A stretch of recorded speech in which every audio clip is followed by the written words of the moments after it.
de utilizar essa máscara, Ah, tá. tá? Eu vou projetar aqui rapidinho para vocês.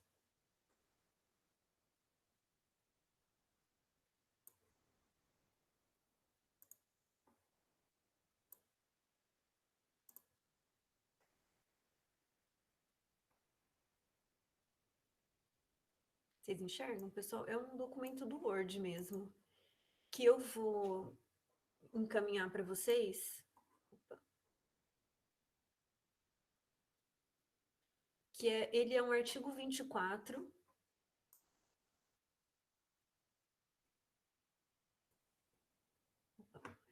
Aqui, ele é do artigo 24, pessoal, do protocolo de biossegurança da UnoOeste, que ele foi construído e baseado em todas as normas técnicas. Então, se vocês não receberam ou não repararam na área de vocês, é um documento que chama Plano de Ação do Retorno dos Alunos.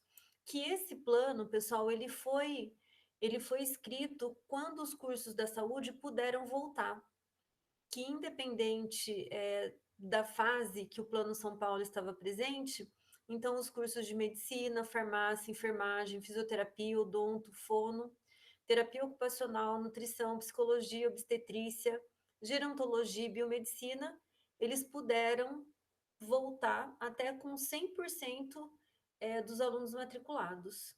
Então,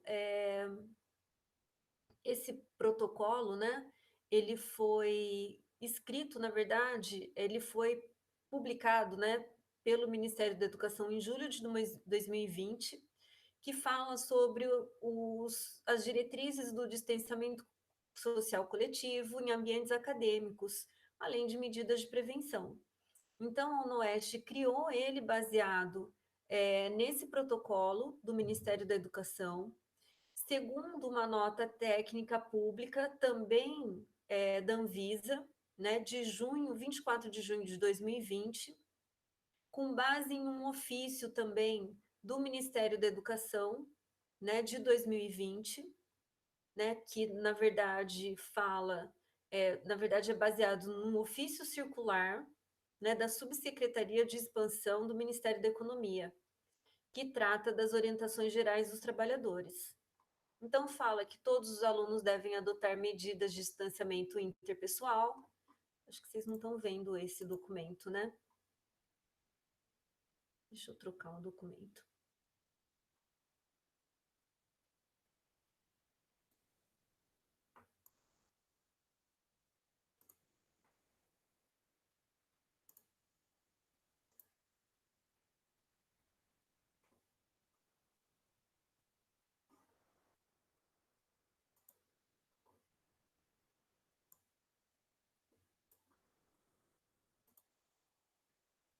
Vocês enxergam, pessoal?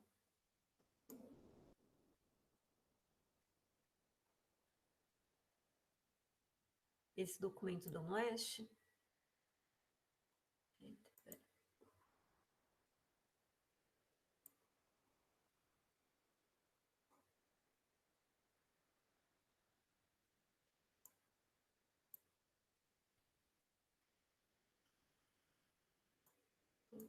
Vai melhorar aqui.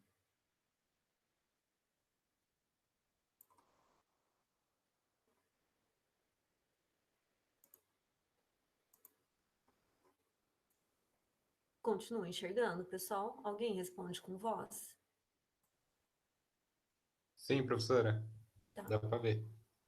Então, que todos devem adotar as medidas de distanciamento, devem utilizar as máscaras, que vai ser aferida a temperatura corporal, né, na entrada dos blocos, que vai ser disponibilizado álcool gel, os tapetes sanitizantes, que os procedimentos também oh, meu Deus, de higienização nas mãos, com a utilização de água e sabão em intervalos regulares e, quando não for possível, o álcool.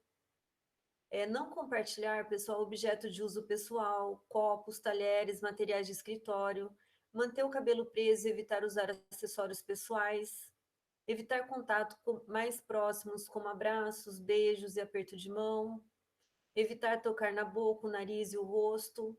Os ambientes acadêmicos, pessoal, eles estão reorganizados com espaço de 1 metro entre bancos para os laboratórios e 1,5 metro de carteira em sala de aula. Privilegiada a ventilação natural. O setor de limpeza vai estar sempre atento para a desinfecção dos lugares. Será realizada também a desinfecção manual ou mecanizada com desinfetantes específicos. A limpeza, né, e desinfecção dos sanitários, corrimão, eles estão mais intensificados. Vão priorizar o atendimento via ramal, agendamento. E aí permanece proibido eventos como feiras, palestras, seminários, festas. Cada professor deve promover medidas para diminuir a intensidade e a duração do contato pessoal. Depois, o restaurante permanece fechado ao público. Os alunos que apresentarem sintomas, né, pessoal? Então, fiquem atentos, quem for voltar, né, apresentar sintoma de tosse, febre, coriza, dor, tremor, dor de cabeça, deve comunicar imediatamente a mim ou o próprio professor. Aí, aqui, quem faz parte do grupo de risco, eu como coordenadora vou ter que enviar um relatório desse período. E aqui, durante as aulas práticas, que isso é que importa no momento para nós, né? Porque a gente não vai voltar para a sala de aula. Então, durante as aulas práticas em laboratórios e clínicas, cada aluno deverá permanecer na área demarcada, no piso e na bancada. Não manusear celulares e bolsas dentro dos laboratórios e clínicas. Utilizar obrigatoriamente os equipamentos de proteção individuais, jaleco, luva, protetor facial e a máscara de proteção. Então, mesmo que vocês estejam com a Face Shield, pessoal, vocês vão ter que estar com a máscara também. Então, vai ser uma dupla proteção. Somente os professores e funcionários poderão se movimentar entre os alunos, mantendo o distanciamento. Antes e durante a manipulação de alimentos, realizar a limpeza e desinfecção rigorosamente das superfícies. A ida do banheiro vai ser controlado.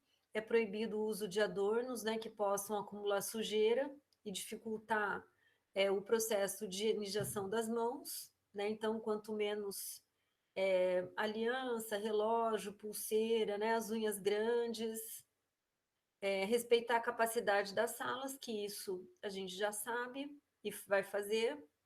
Então, após o término da aula, será realizada a limpeza, a desinfecção do chão, e o professor vai orientar os alunos para que não haja aglomeração. E aí, sempre, né, pessoal, lavagem frequente e adequada das mãos antes de começar a aula, depois de tossir e espirrar, antes de manusear alimentos, antes e depois de manusear ou preparar alimentos crus, né? Então, aqueles hábitos de higiene que a gente já faz há muito tempo, né? Então, a UNOEST publicou esse protocolo, né? Já tinha publicado, na verdade, em 27 de janeiro de 2020, mas que atualizou em janeiro de 2021, em todo o nosso serviço de segurança do trabalho que tem dentro da UNOEST, certo? E aí quem assina isso é um engenheiro de segurança do trabalho, que é o Paulo, certo? Então, os que voltam, eu gostaria que ficassem atentos, porque é para a gente já pensar numa volta mais tranquila para o próximo semestre, certo? Nayara, a gente vai fornecer essas máscaras para vocês, pode ficar tranquila. Na verdade, a gente estava meio sem saber o que fazer. Então, o que nós vamos fazer? Nós vamos fornecer para vocês essas máscaras no início da aula, aí vocês vão utilizá-las o dia todo, né? Porque a gente tem alguns dias que vocês, acho que a maioria dos dias que vocês terão 4 aulas no laboratório seguidas, então vocês podem ficar com essas máscaras as 4 aulas, e aí depois, no final da aula, vocês vão higienizar essas máscaras e devolver. E aí, no dia seguinte, vocês vão fazer o mesmo procedimento. Então, recebe a máscara, ela já vai estar limpa, mas é bom limpar, né? Passar um álcool gel. E aí, depois, utiliza o tempo todo e depois limpa e devolve. Então, quanto a isso, vocês podem ficar tranquilos que nós vamos providenciar para vocês. Só que a gente vai emprestar, tá bom? Alguma dúvida, pessoal, com relação a isso?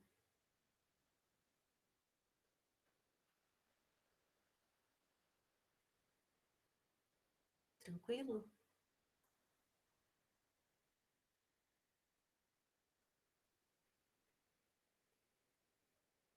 Ah, já, bacana, já aumentou já.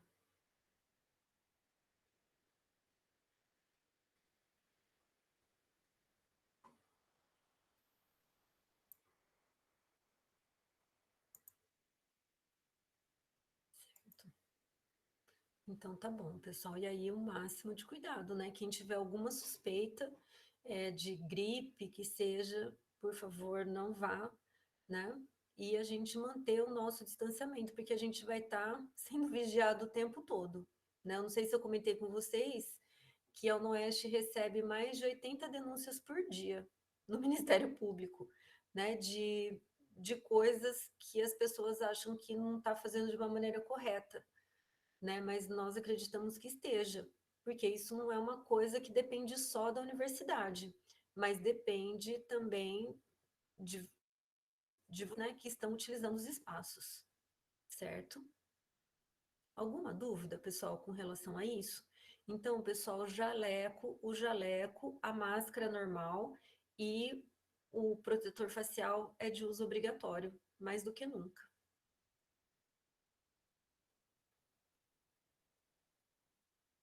Podemos seguir?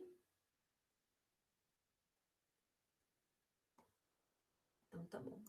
Então, pessoal, vamos falar de química ambiental, né? Então, vamos lá. Pessoal, na última aula a gente terminou de falar de um resíduo especial que são as embalagens cartonadas, que são as embalagens que envolvem papel, alumínio e material plástico, né? Então a gente viu a utilização, o benefício que ela trouxe, né, com relação à conservação de alimento, com relação à economia de energia, com relação à durabilidade dos alimentos, mas a gente não pode negar que ela tem um problema ambiental. Embora seja um resíduo inerte, né, então ele não reage com o meio ambiente, ali a gente tem uma quantidade de recursos naturais bastante elevada, e de difícil reciclagem, embora os seus componentes sejam recicláveis. Então, nós sabemos que o alumínio, que o papel e que o plástico que é utilizado ali, eles são de possível reciclagem, mas que esses três materiais conjuntos na forma de um compósito, eles acabam não tendo uma viabilidade de reciclagem, né? Então, o que a gente vê é que eles acabam reutilizando para alguns fins, mas que a porcentagem ainda é muito baixa, certo? E aí vocês tiveram uma atividade, né, para falar sobre essas embalagens cartonadas e uma atividade para falar de lâmpadas fluorescentes. Alguém quer comentar alguma coisa sobre as lâmpadas fluorescentes? Qual que é o grande problema delas?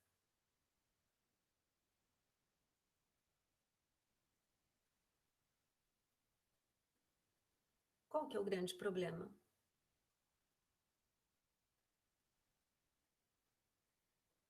O mercúrio. O que mais, pessoal?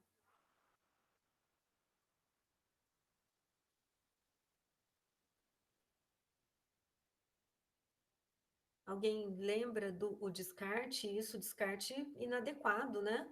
Em função do mercúrio, como o Fernando comentou. Mas, como que é? Alguém lembra a base de funcionamento da lâmpada fluorescente?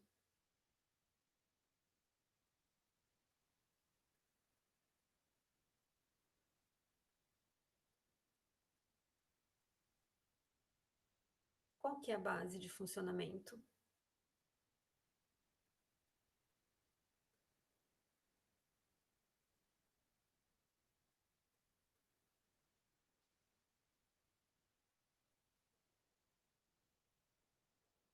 Não? É um processo, né, pessoal, de excitação eletrônica. Não, a queima do mercúrio não, Fernando. O mercúrio, na verdade, ele vai tornar a atmosfera ali dentro da lâmpada ideal. Na verdade, vai ocorrer uma atomização do mercúrio, né? E dessa forma promover um processo de excitação e relaxamento, e aí com isso a emissão de luz, certo?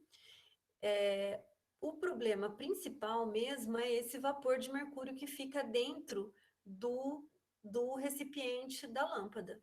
Só que a gente tem o mercúrio ali e a gente também tem uma areia fosforosa, né? Que essa areia fosforosa é esse pó branco que fica dentro da lâmpada, que faz com que o ambiente fique mais claro ainda, mais branco, né? Por isso que as lâmpadas fluorescentes, elas são mais brancas, certo? É um problema gravíssimo, pessoal, em função da toxicidade do mercúrio, do risco do vidro, né? E também dessa areia fosforosa. E que também a gente não pode negar que ali a gente tem é, uma grande quantidade de recursos naturais, né? E o que que faz com a lâmpada?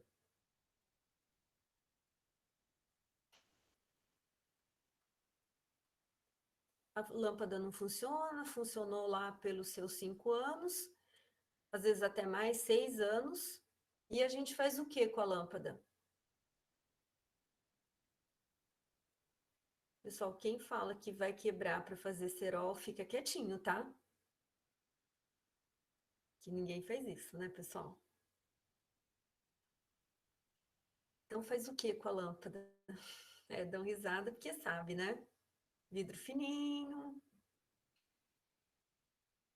que que faz com a lâmpada que não funciona mais? Que nem é a lâmpada queimada, né? É a lâmpada que não funciona.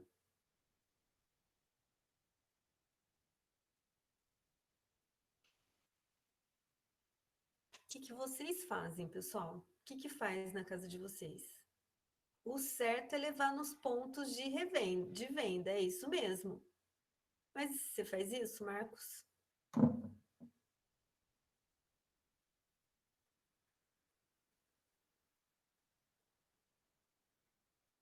Não? O que que vocês fazem?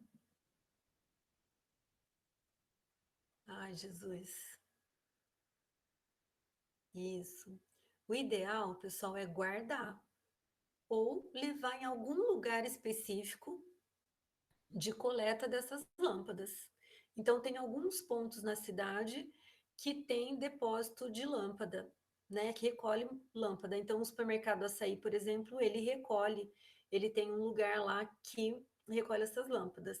O único problema, pessoal, é que tem gente que quebra a lâmpada lá, né? Então, aquele ambiente ali é cheio de mercúrio. Mas o certo realmente é o descarte correto, em função de tudo que tem, em função do mercúrio, em função da areia fosforosa, em função do vidro, né, que não deixa de ser perigoso também. Então, ele é um resíduo sólido especial, porque ele precisa de um descarte adequado, né? Hoje existe o que a gente chama de política reversa, que a gente vai ver lá na disciplina de resíduos. Então, a política reversa, que é onde você comprou, ele obrigatoriamente deve receber a lâmpada de volta. Eles são super burocráticos, porque você imagina que uma lâmpada dessa custa 5, que uma lâmpada dessa ela tem a durabilidade de 5 anos. E quando eu fui devolver no lugar que eu comprei, o cara falou assim: onde está a nota fiscal dessa lâmpada? Falei, moço, faz 5 anos. Ele falou: olha, eu só posso receber se tiver a nota fiscal. Né? Então, não teve a boa vontade para recolher a lâmpada, né? Mas eles são obrigados a receber esse material de volta. Existem algumas empresas que trabalham com o desmanche dessas lâmpadas.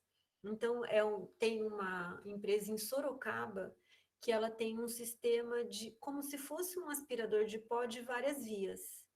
E aí eles chamam de papa-lâmpadas. Não sei se alguém já viu. Alguém já leu alguma coisa, viu alguma coisa sobre isso? Não? Parece um aspirador de pó antigo, E aí, a hora ele tem um orifício aonde a gente coloca essa lâmpada e aí ela sofre uma trituração e ela tem 3 compartimentos, um que vai recolher o mercúrio, outro que vai recolher o vidro e outro que vai recolher, a areia fosforosa. E aí depois eles dão os destinos, de cada um desses resíduos. Quando eu vi isso numa feira de resíduos, era muito pequena, porque a quantidade de lâmpadas fluorescentes, pessoal, é muito, muito, muito grande. Então, e a política é guardar. Então, vocês imaginam o tanto de lâmpada que a Unoeste armazena, porque a maioria, todas ainda são lâmpadas fluorescentes. Então, ela tem um galpão, e muitas empresas têm um galpão que armazena só lâmpadas fluorescentes, até que deixa acumular, e aí leva para algum lugar específico, ou alguém vem buscar, né? Mas também não pode descartar. Então, tem que ter todo um cuidado para isso. Ainda é meio nebuloso, ainda a gente vê lâmpada quebrada na rua, né? Principalmente passava ali no campus 2, no campus 1, pessoal, atrás ali, perto, uma rua atrás da Noeste, que é perto daquele bar Vó Laura. E ali tem um monte de república e um predinho do lado de uma loja de roupa feminina. Ali, pessoal, vivia. Bom, o lugar ali era super porco. E aí as pessoas colocavam em caixas de papelão e essas lâmpadas fluorescentes quebradas na rua. Então imagina por onde ela passou e o quanto que ela contaminou. Fernando, as de LED não são problemas, elas são mais eficientes, mais econômicas e menos poluidora, porque o funcionamento dela é um funcionamento elétrico, né? Ele é um eletrodo device luminescente, se não me engano, né? A sigla de LED, né? E é Device Electronical Luminescente, alguma coisa, né? Então, é um fenômeno de luz no LED. Então, ele não tem esse, esse, esse processo todo para a geração de luz em função do vapor de mercúrio. É um sisteminha elétrico que vem sendo uma tendência, né? Então, antes nós tínhamos a lâmpada incandescente, depois da lâmpada incandescente ela passou para a lâmpada fluorescente, a ponto das lâmpadas incandescentes não serem mais fabricadas, né, e nem comercializadas. Ela não é mais fabricada, então poderia comercializar o que se tivesse em estoque, mas raramente a gente vê em mercado. E aí agora veio as de LED. Então também as lâmpadas fluorescentes elas estão com os dias contados. Porque quando tinha só incandescente, as lâmpadas fluorescentes eram muito caras. E agora elas diminuíram o valor, né? Se tornou mais acessível. E aí surgiram a de LED, e as de LED hoje são mais caras que as fluorescentes, mas a relação custo-benefício, ela é melhor. E aí a tendência é esse preço diminuir até surgir um novo tipo de lâmpada. É a melhor coisa, Marcos. Aqui na minha casa a gente tem trocado aos poucos. E as fluorescentes, elas estão vencendo. Então, quando eu construí a minha casa, a gente colocou tudo lâmpada fluorescente. E aí agora elas já faz 8 anos. Então já faz quase um ano que essas lâmpadas começaram a dar problema. Então aí quando dá problema, a gente tem colocado as lâmpadas de LED. Então aos poucos vai mudando e a durabilidade é alta. Então quando a gente fala dessa questão custo-benefício, é porque vale a pena. Pega algumas promoções, né? E assim vai trocando, certo? Mais alguma dúvida, pessoal?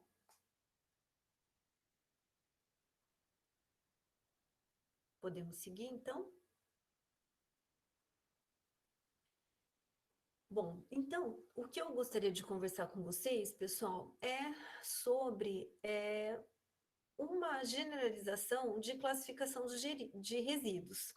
Por que que é uma generalização? É uma pequena introdução, que aí lá na disciplina de resíduos e gerenciamento de resíduos, pessoal, a gente vai, vocês vão ver com mais profundidade, certo? Então, aqui é um geral de classificação de materiais para que eu possa comentar com vocês sobre os processos de reciclagem, certo? Mas ele é bem simples, porque vocês vão ver com aprofundamento na próxima disciplina.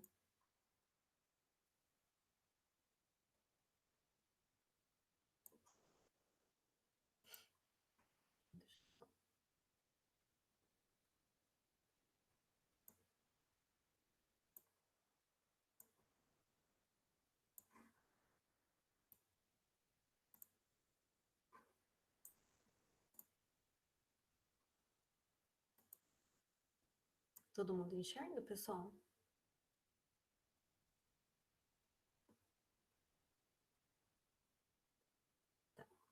Então, pessoal, eu vou falar da classificação dos resíduos para eu poder introduzir a questão da reciclagem de materiais, né? Então, aqui, quando a gente fala em resíduo, eu vou comentar sobre os resíduos perigosos, mas segundo a norma da BNT, o que que a gente tem? Que os resíduos, eles podem ser classificados como resíduos inertes, resíduos não inertes e resíduos perigosos. Cada um tem uma característica específica e uma determinada definição. No caso, para nós agora, o que vai pegar são o que a gente chama de resíduos perigosos, que, na verdade, um resíduo perigoso, ele é algo que não vai ser mais utilizado, então por isso resíduo, né? Mas ele é uma substância perigosa que na verdade ela constitui um risco para o ambiente, especialmente para os seres vivos. E aí, o que que a gente tem que fazer? Por que que eu preciso saber que essa substância ela é perigosa e, consequentemente, esse resíduo ele é perigoso? Porque eu preciso ter uma forma adequada de tratamento e armazenamento para diminuir o risco presente nessa substância, certo? Então, quando a gente fala em resíduo perigoso, são substâncias que foram descartadas ou designadas como resíduos e que apresentam um risco. A maioria dos resíduos perigosos que trataremos são substâncias químicas comerciais ou subprodutos resultantes da sua fabricação. Então, nem sempre o resíduo é, é algo que foi sintetizado, mas ele pode ser um subproduto, por exemplo, né? Ou ele pode ser uma substância comum e que ela apresenta o risco, certo? Então, muitas das soluções, elas são intrinsecamente, elas apresentam riscos, né? Porque apresenta toxicidade, por exemplo, mas elas por si só, mas existem outras, então, que elas acabam sendo geradas de uma maneira indireta, né? Como um subproduto, ou como também em algum processo de queima, por exemplo, eu acabo produzindo esse tipo de substância, né? Então, são substâncias que foram descartadas ou designadas como resíduos e que apresenta risco. A maioria são substâncias, né, como eu falei, comerciais ou subprodutos resultantes de alguma fabricação. São eles resíduos inflamáveis, resíduos corrosivos, resíduos reativos, radioativos e os de origem da saúde, pessoal. Que esse de origem da saúde, ele vai ter uma legislação específica só para ele, porque dentro desses resíduos biomédicos, vamos dizer assim, existem vários tipos de resíduos, né? Então, vamos lá, são esses. Então, os resíduos inflamáveis são aqueles que queimam prontamente. Eu tenho os corrosivos, quando o caráter ácido ou básico permite que causem facilmente corrosão de outros materiais. Então, um resíduo inflamável, alguém pode me dar um exemplo?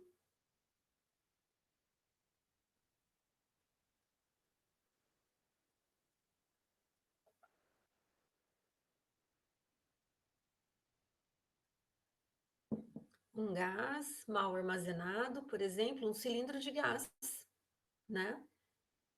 Ele é um resíduo perigoso? Ele é um resíduo super perigoso, né? Um corrosivo, pessoal, um objeto que dentro dele tem um resíduo corrosivo. Bateria de carro, exatamente isso. Hoje elas são mais seguras, elas são lacradas, pessoal, mas ela tem um risco enorme. E nas baterias de carro a gente também tem a questão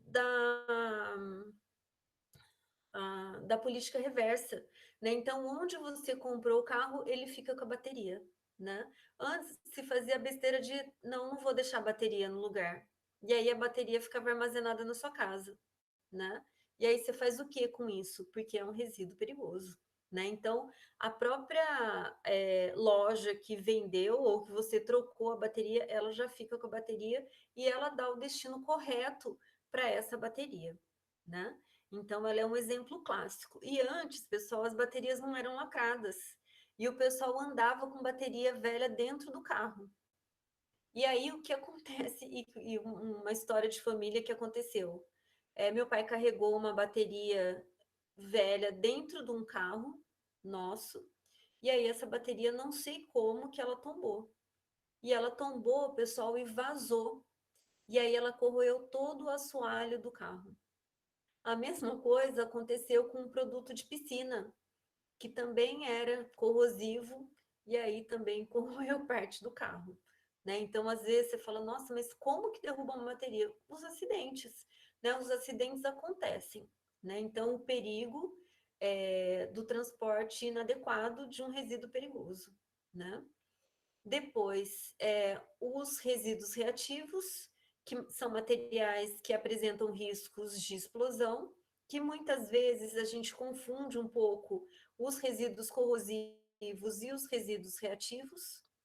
Os resíduos perigosos radioativos, que são aqueles que emitem radiação, por exemplo. O celular? Não, Fernando, o celular não emite radiação. Micro-ondas? Também não. O micro-ondas, ele emite, mas ele emite micro-ondas. E a micro-ondas, ela não é maléfica, né? Ela não tem energia suficiente para ser maléfica. Embora a gente tenha um monte de gente que fala que sim, mas não. O micro-ondas, ela não tem capacidade de penetração. O raio-x, sim. Então, imagina, pessoal, o tanto de máquinas emissoras de raio-x. Ai, que máquina emissora de raio-x? Qualquer máquina, pessoal. Quando você vai no dentista, você tira uma radiografia. Quando você está com uma dor no punho, você tira uma radiografia. Quando você faz uma torção no pé, você tira uma radiografia de raio-x. Né? Hoje tem as de ressonância, mas a gente tira uma radiografia. Como que é esse processo? O equipamento tem uma fonte emissora de raio-x. E aí ele emite esse raio-x para poder fazer a radiografia, que nada mais é que uma foto, né? Então, o que que acontece? Enquanto o equipamento está sendo utilizado, beleza, né? Mas depois ele perde a vida útil. E o que acontece é que, mesmo o equipamento perdendo a vida útil, o que vai acontecer é que a fonte emissora de raio-x continua emitindo raio-x, né? No caso dos materiais que são, não sei se é isso que você está querendo dizer, Marcos, os materiais que são aquelas chapas, né, de raio-x, lá tem prata. Inclusive, o professor André, ele desenvolveu um projetinho de iniciação científica em que ele recuperava a prata presente nessas placas, nessas lâminas, né, de raio-x, e obteu numa quantidade bastante grande. João, quem trabalha com isso tem toda uma série de segurança de trabalho e eles têm o que a gente chama de insalubridade, né? Então, é uma profissão, radiologista, né? Técnicos de equipamentos de raio-x, eles têm a gente chama de profissão de risco. Então, eles têm uma insalubridade que, na verdade, não resolve, né? Resolve momentaneamente porque ele tem um acréscimo de salário e uma diminuição no tempo de aposentadoria. Mas por que isso? Porque supõe-se que a pessoa vai ficar doente, né? Mas essas pessoas, eles têm um sistema super rigoroso de segurança do trabalho. Então, vocês podem ver que quando tira raio-x, eles ficam numa parede. Hoje, os equipamentos eles são automáticos, né? Então, eles ficam automáticos, né? Eles funcionam por meio de um controle. Então, é acionado à distância, é, ficam atrás como se fosse uma parede, como se fosse, não, ficam atrás de uma parede, e nessa parede existe camadas de metal, como chumbo. Nós, quando vamos tirar raio-x, a gente utiliza um colete de chumbo, né, para evitar isso daí. Então, eles têm o risco, né? Eles têm um risco, João, porque eles estão expostos. Na verdade, é feito um controle rigoroso, então eles andam com um medidor de radiação, né? Então, porque o risco de trazer uma doença, de ter uma doença, é bastante grande. Porque a gente diz que os raios-x, eles são ondas eletromagnéticas ionizantes. Então, eles têm uma capacidade de penetração elevada. Tanto que quando a gente tira o raio-x, sai uma imagem. O que a gente vê na imagem? A gente vê uma sombra, porque dependendo do tipo de tecido, o raio-x passa, e dependendo do tecido, ele não passa. Que tecido passa? Pele. Que tecido não passa? Osso. Por isso que a gente vê lá a imagem de um osso quebrado. Por que a gente vê onde quebrou? Porque naquela região que quebrou não tem osso. Então, a radioatividade, vamos dizer assim, passa por aquele vão, né? E aí sai a foto, certo? Mas ele tem um risco sim, e a segurança do trabalho é super rigorosa e muito exigente com relação a isso, né? E até nós, pessoal, né? Existe aí a recomendação da quantidade de dosagem que a gente deve ter ao longo da nossa vida para que não tenha nenhum tipo de problema, né? Com relação às usinas nucleares, também é assim. Lá, dentro do reator, e também as usinas, todos, pessoal, na verdade, nos laboratórios radiológicos, nas usinas nucleares, a segurança é muito grande, mas existe o risco, que lá na disciplina de gestão e tratamento de resíduos a gente vai falar sobre esse risco, né? O que é o risco, né? Hidróxido de sódio é tóxico, mas qual que é o risco do hidróxido de sódio? É baixo, né? Por que é baixo? Porque a gente é usuário de soda cáustica, porque a gente vai beber soda cáustica, né? Então, embora ela seja tóxica e seja perigosa, o risco do NA, do hidróxido de sódio, ele é muito baixo, porque a gente não está exposto a ele. Diferentemente de quem trabalha num laboratório de radiologia, por exemplo, porque o risco é alto de ter algum problema, porque a pessoa de saúde, né? Vamos pensar assim, porque a pessoa está exposta àquilo o tempo todo. Então, o risco é muito alto. Então, por isso que os cuidados muito elevados. Com relação às usinas nucleares, é a mesma coisa. Da onde que obtém energia? A energia vem de reações nucleares, né? Que são reações de fissão, né? Então, de quebra de núcleos pesados. E aí, o que acontece? Na quebra desse núcleo pesado, forma elementos menores, né? Com massa atômica menor, só que junto com eles sai a radiação.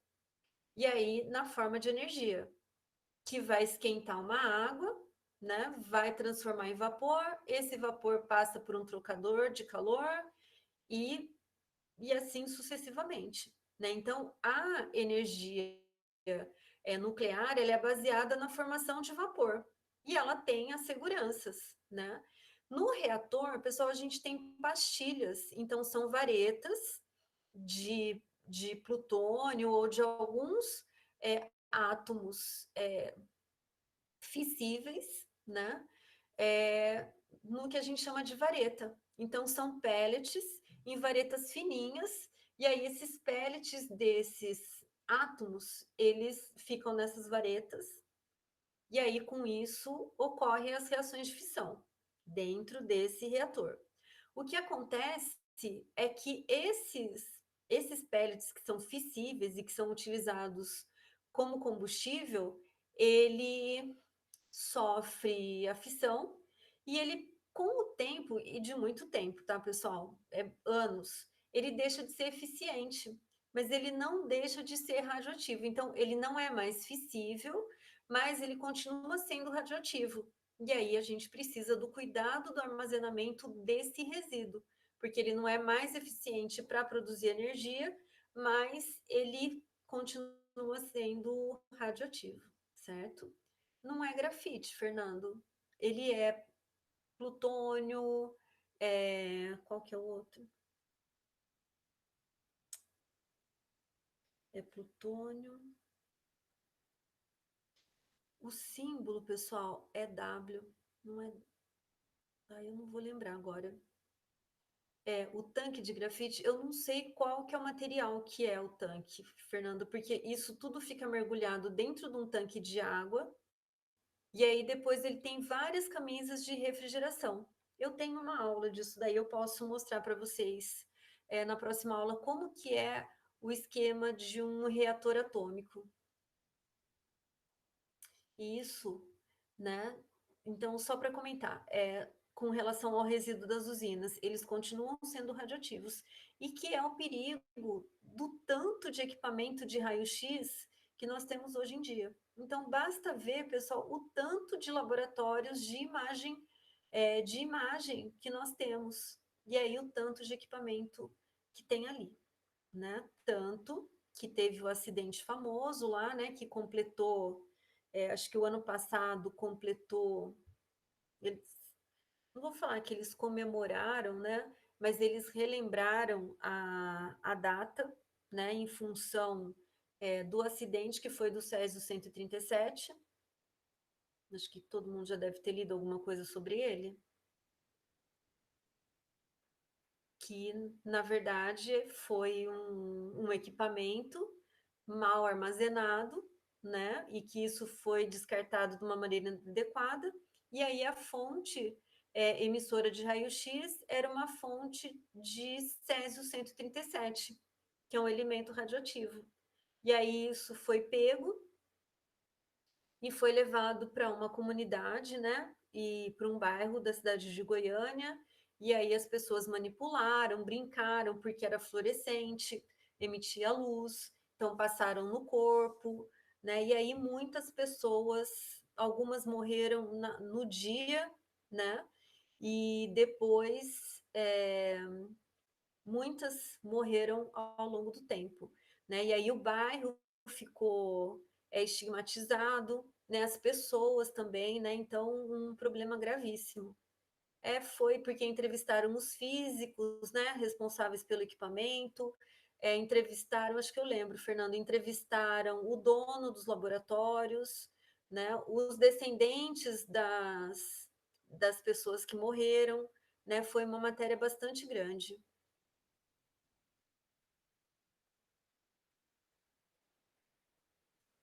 Porque tem esse estigma mesmo, né, da radioatividade, né, do acidente que aconteceu lá.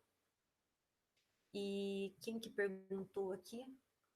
O João, que nos Estados Unidos tem cofres de lixo radioativo, né? Então, na verdade, tem depósitos, porque esse lixo radioativo, esse resíduo radioativo, ele precisa ser armazenado em lugares adequados, de forma adequada. Então, normalmente são caixas de chumbo, né, para que se evite, ai, que susto, que se evite a radiação emitida por esse elemento,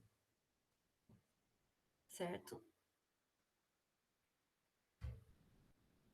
Porque é grave, né, pessoal? É grave. Então, nós temos os radioativos, né? E os biomédicos. Que biomédicos, pessoal? Ele coloca aqui provenientes de hospitais, clínicas, laboratórios de pesquisa. Mas que resíduo é esse?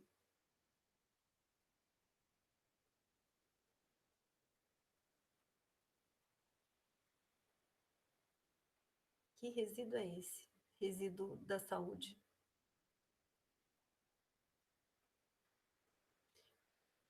Isso, eu posso ter o que a gente chama, nesse caso, João, seringas e agulhas, a gente chama de pérfures cortantes. Que em clínica, em farmácia, que a gente vai, ele tem uma caixa de papelão em que a pessoa vai lá, utiliza e descarta dentro daquela caixa. E aí existem empresas que recolhem esse material.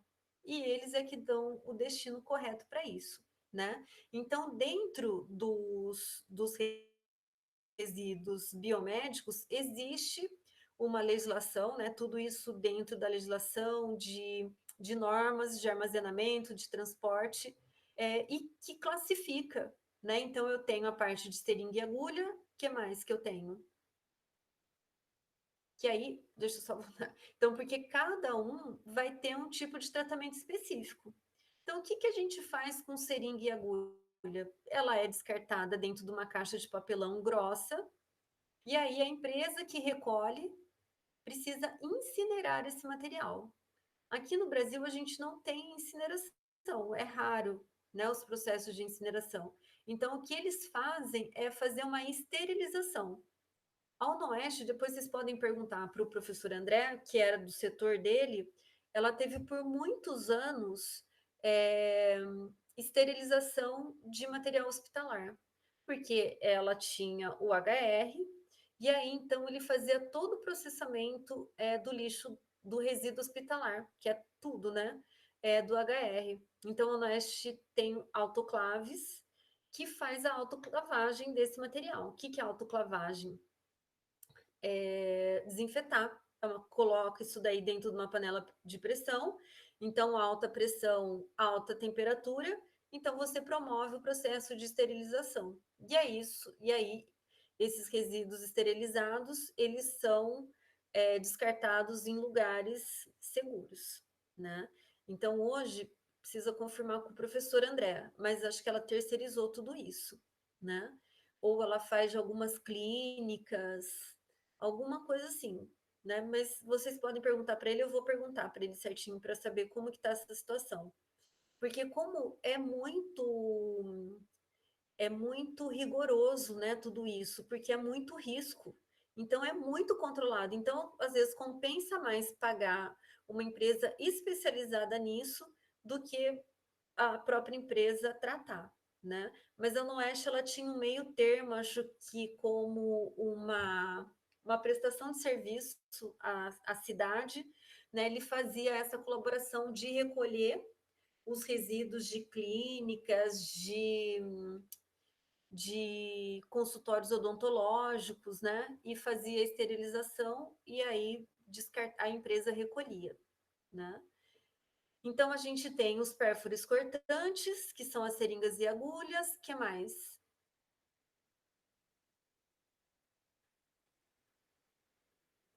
Que mais que tem, pessoal?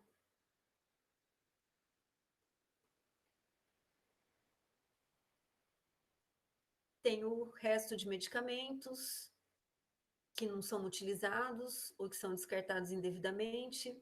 Eu tenho embalagem de medicamento, papel, alumínio, plástico. Eu tenho tecidos, né? Então, uma pessoa faz uma lipoaspiração e aí tira uma quantidade enorme de gordura. Isso daí é um resíduo hospitalar, né? Por quê? Porque, na verdade, todos esses resíduos, pessoal, como a origem deles é hospital, eles são considerados resíduos de risco, porque eles apresentam um risco, né? De alta patogenicidade, né? De transmitirem doenças.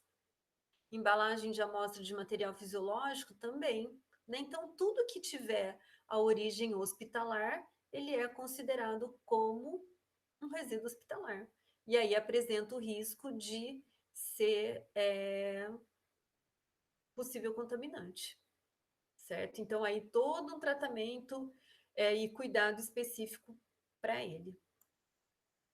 Então, aí aqui essa classificação, né? Então, considerando aí a norma 1040, ele distingue em três classes.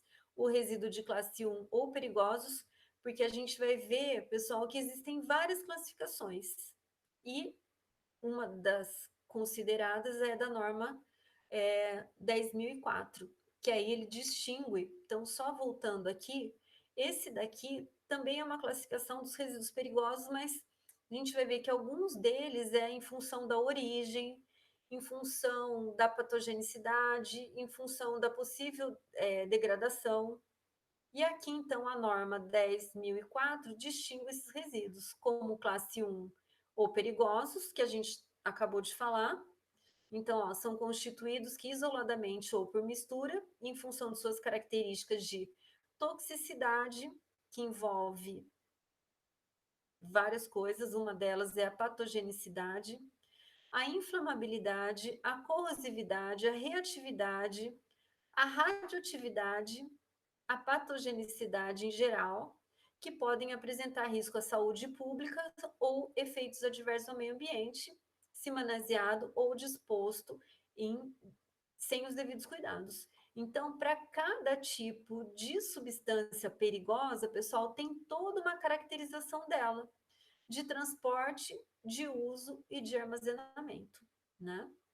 O resíduo 3 ou inerte são aqueles que não se solubilizam ou não têm nenhum de seus componentes solubilizados em concentrações superiores aos padrões de potabilidade da água, quando submetidos a um teste padrão de solubilidade, né? Então, ele não reage com o meio.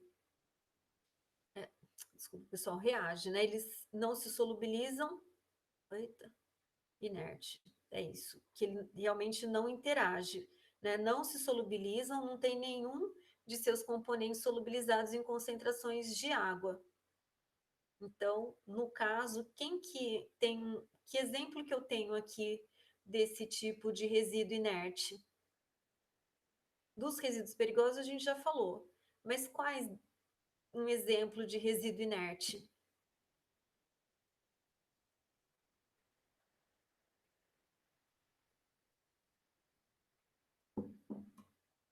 A gente já falou em aula. Os materiais plásticos, né? Tem, Fernando, tem sim. Então, só para concluir aqui, de resíduos inertes, o material plástico é um. Todos os resíduos têm, e principalmente os resíduos perigosos. Então, resíduo hospitalar, por exemplo, eles fazem um rastreamento, né? Porque eles acabam, pela identificação, sabendo qual é a origem. Então, existe sim toda uma legislação que envolve principalmente os resíduos perigosos.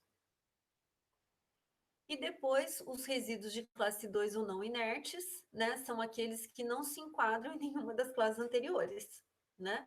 Então, ele não é nem inerte e nem perigoso.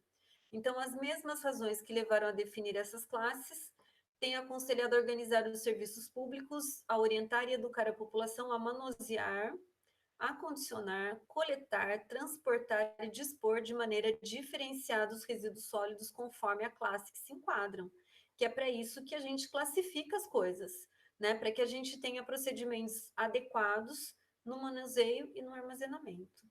A dificuldade dessa implantação diferenciada provém do tempo, recursos financeiros, administrativos e educacionais necessários para viabilizar esse novo sistema, superando hábitos e costumes tradicionais, que hoje a gente já vê que tem uma legislação forte por trás e a penalidade em função do descumprimento disso, né? E aí a gente tem a questão da reciclagem de alguns desses materiais, né? Então, a reciclagem que vem dessa pressão de reduzir a quantidade de material que é descartado. Então, hoje, existe o dito que fala que o mundo vai acabar em água, né? E de tempos em tempos esse dito muda, né? Muda porque fala que o mundo vai acabar em resíduo sólido, né? Então, não mais em água, mas em resíduo sólido, que é em função da quantidade de materiais que são descartados, principalmente papel, plásticos e metais, certo? E que, na verdade, essa questão do reutilizar, né, da reciclagem, ele vem porque naquele resíduo, pessoal, eu tenho uma grande quantidade de recursos naturais envolvidos, e eu tenho uma grande quantidade de energia que ela pode ser recuperada quando eu promovo um processo, seja de reciclagem, seja de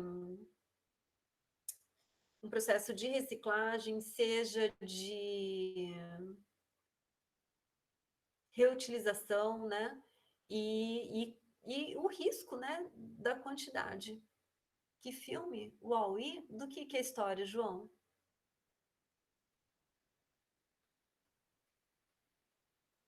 Na verdade, tem vários filmes, né? Tem a questão aqui a gente está falando dos resíduos sólidos, colocando, pensando é, no plástico, no papel e no metal, pessoal, mas existe uma grande quantidade de matéria orgânica também, né? Em função do desperdício de alimentos, né? Então, que isso também gera impacto, porque esses materiais, eles não são perigosos, mas eles são não inertes, né?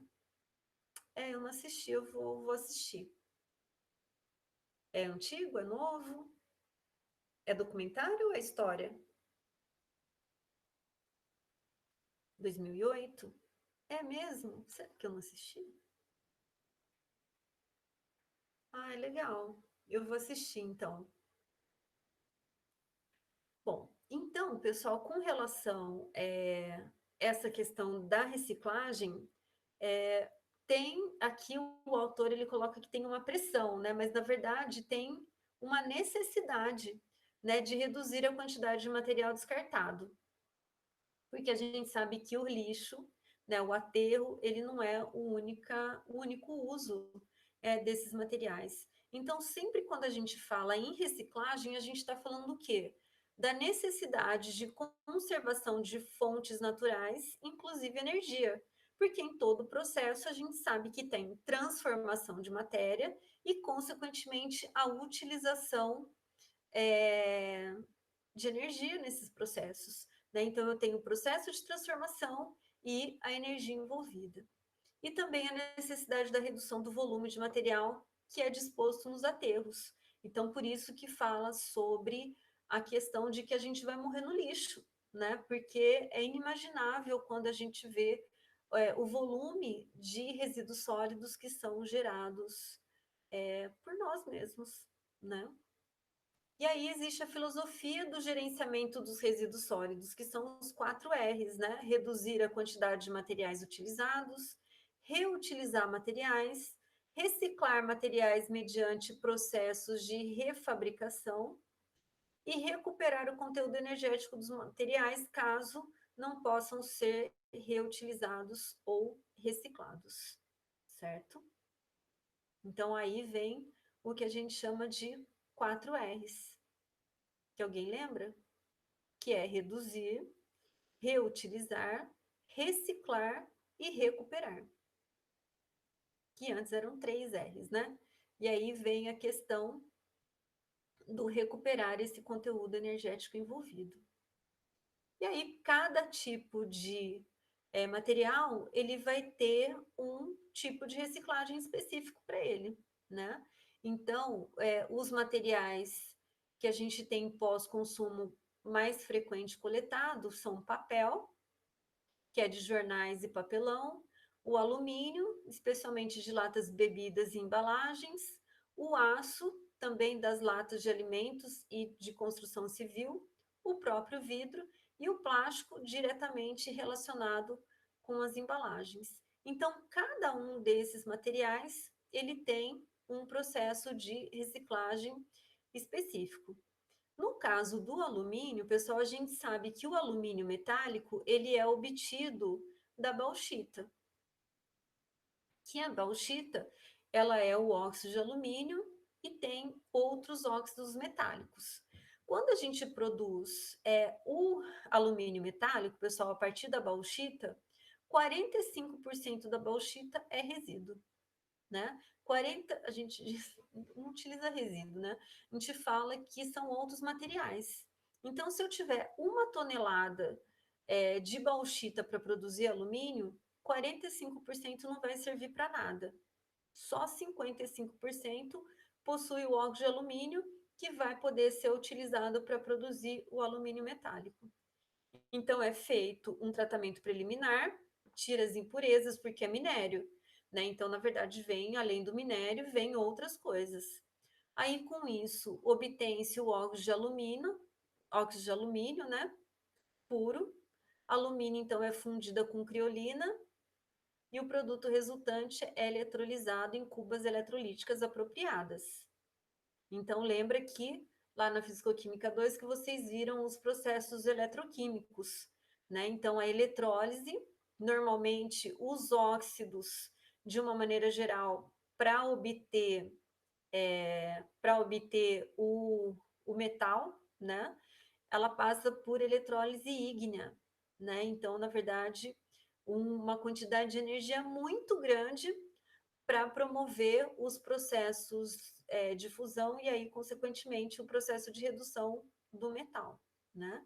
Então, a gente gasta muita energia nesse processo aqui de fundição e depois no próprio processo da eletrólise, porque lembra que a eletrólise é um processo não espontâneo, então, para acontecer, a gente precisa fornecer uma grande quantidade de energia.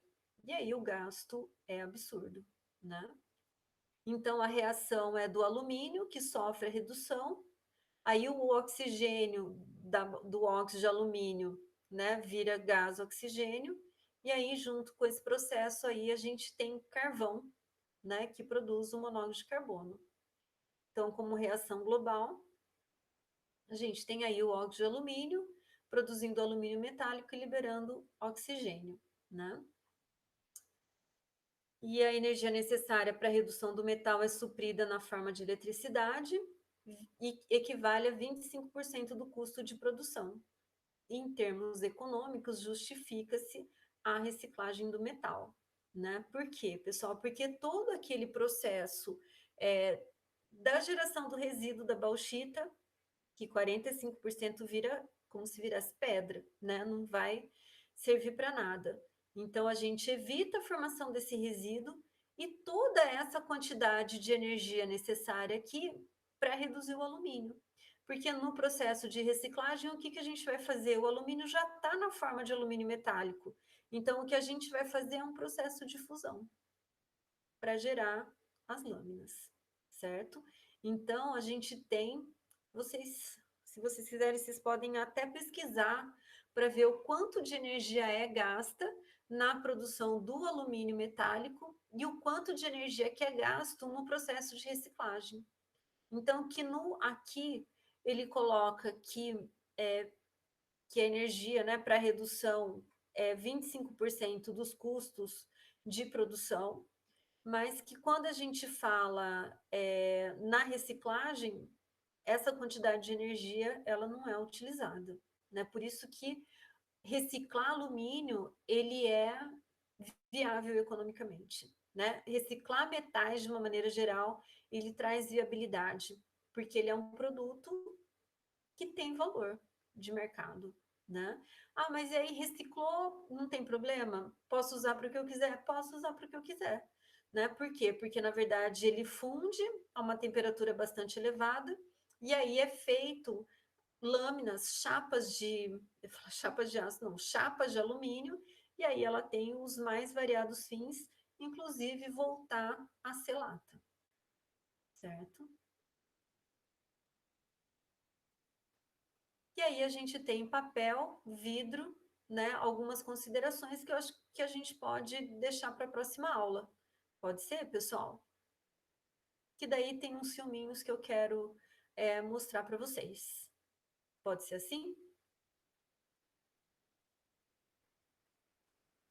Se vocês fiquem à vontade, pessoal, na verdade seria interessante que vocês me tragam dados energéticos da reciclagem do alumínio e se alguém quiser trazer alguma coisa sobre números também que envolve os resíduos radioativos, vale a pena.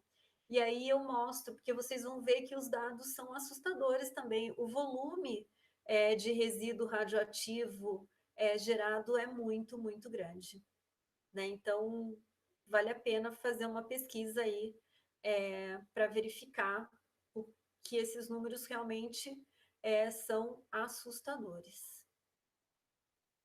mais do que a gente imagina, na verdade. E aí tudo é assustador, né, pessoal?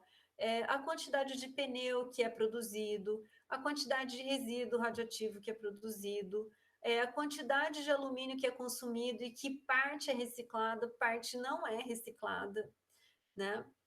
A quantidade de papel, né? Então, o plástico, então os números são muito absurdos, né? Que quando a gente vê assim, fala assim, ai, mas que exagero, né? Mas aí quando a gente vê números, realmente esses números eles são extremamente assustadores, né? Então, pode dar uma pesquisada nesses números aí que eu vou trazer também.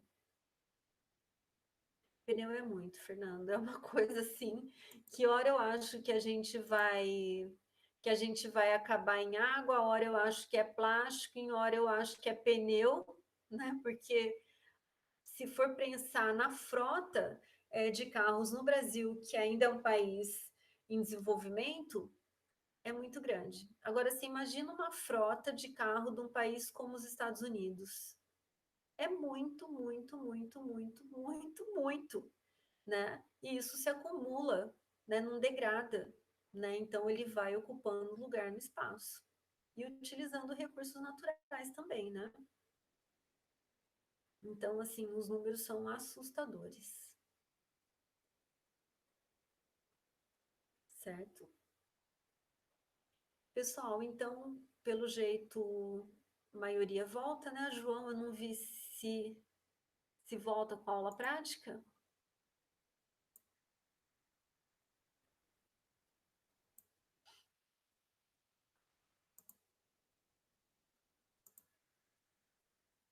João volta, né?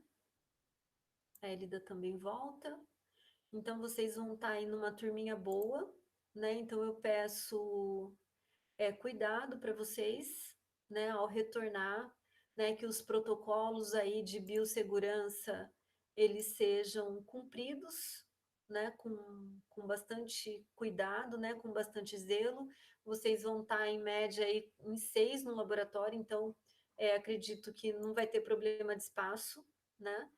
E aí vocês vão estar com os protetores faciais que eu vou disponibilizar, né? Então, eu fico feliz aí pela opção e da possibilidade de volta, né? E aí, quem não tiver como voltar, os professores vão estar conversando para ver como que vai ser feito isso, certo?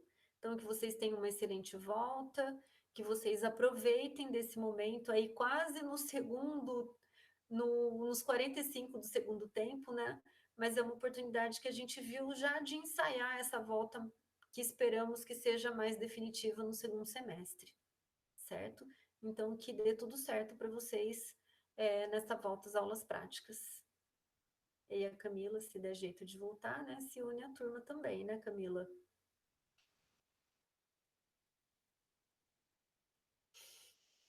Então, carona, não tem como?